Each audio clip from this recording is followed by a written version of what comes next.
wala pang nabibiling panregalo, eto bukas pa po ang Noel Bazaar sa SMX Convention Center sa Pasay. Hanggang Linggo po yan. At kabilang sa mga pwede niyong mabili roon, mga pre-loved item ng mga paborito niyong kapuso. At nakatutok si Katatibayan.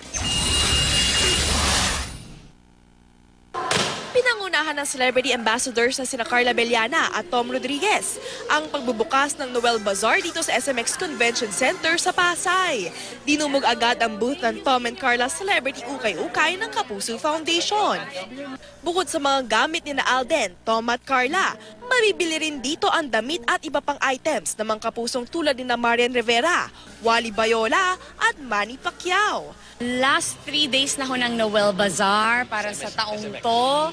Tama-tama, Pasko na in a few days. So last hurrah, last chance na makapag-shopping kayo. Buhayin po natin ang espiritu ng Pasko, ng pagkakaisa, pagmamahalan. Mula imported bags, shoes, mga damit, maraming murang pwedeng pagpipilian. Naka-shopping na kayo, nakatulong pa kayo sa maraming beneficiaries. Marami sa mga merchants natin bago, online sellers na mga nagtatry pa lang nung mga entrepreneurial skills nila. So at least here in Noel Bazaar, they are given the chance to merchandise their products. Kung naghahanap kayo ng something unique for Christmas, bakit di subukan itong passport case o itong wallet?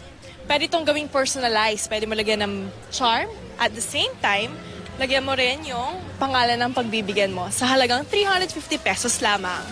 Nakilahok din sa Noel Bazaar ang actress, host at chef na si Donita Rose na todo chika at pakwela sa mga mamimili ng imported na sausages at iba pang putahe. Hanggang sa Linggo, Noel Bazaar dito sa SMX Convention Center mula alas 11 ng umaga hanggang alas 9 ng gabi.